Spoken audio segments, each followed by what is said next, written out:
तो आज हम उपस्थित हैं गणित के पाठ 38 विज्ञान के पाठ 38 वीडियो में, और हम सीख रहे हैं उत्तल लेंस द्वारा प्रतिबिंब का बनना। तो दोस्तों हम जानते हैं उत्तल लेंस द्वारा 6 स्थितियों में प्रतिबिंब बनता है। ठीक है, पहली स्थिति थी अनंत पर, दूसरी स्थिति अनंत और वक्रता केंद्र के बीच, तीसरी स्थिति थी वक्रता केंद्र पर, चौथी स्थिति थी वक्रता और फोकस दूरी के बीच, पांचवी स्थिति थी फोकस दूरी पर। अब छठवीं स्थिति आ गई है प्रकाशी केंद्र और फोकस के बीच। जब वस्तु प्रकाशी केंद्र और फोकस के बीच होती है तब उसका प्रतिबिंब कहां और कैसे बनता है, इसको देखते हैं। तो देखिए दोस्तों, एक किरण प्रकाशी केंद्र से सीधी गुजर जाती है, दूसरी किरण होती है जो F2 से समांतर चलती है और अपवर्तन के पश्चात फोकस से चली जाती है। तो इनके बीच की दूरी बढ़ती चली जाती है। तो ये मान लिया जाता है कि ये पीछे की तरफ बढ़ाने पर किसी बिंदु पर मिल जाएंगी, आगे की तरफ तो नहीं मिलेंगी, पीछे की तरफ मिल जाती हैं ये।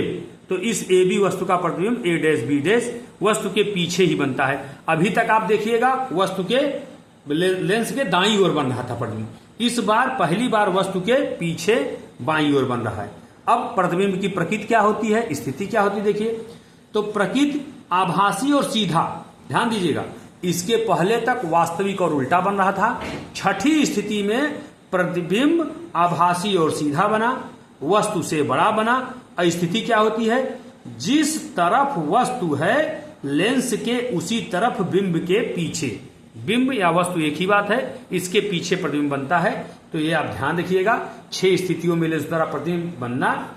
ये परीक्षा की दृष्टि से बहुत उपयोगी प्रश्न है, और कभी भी जब भी प्रतियोगी परीक्षाओं में पूछा जाता है, ये भी 1 नंबर में प्रश्न विज्ञान से अगर पूछा जाता है तो ये भी पूछा जाता है। आप याद कर लीजिएगा, प्रतिबिंब की स्थिति पर प्रतिबिंब प्रकृति, आकार और स्थिति क्या होती है।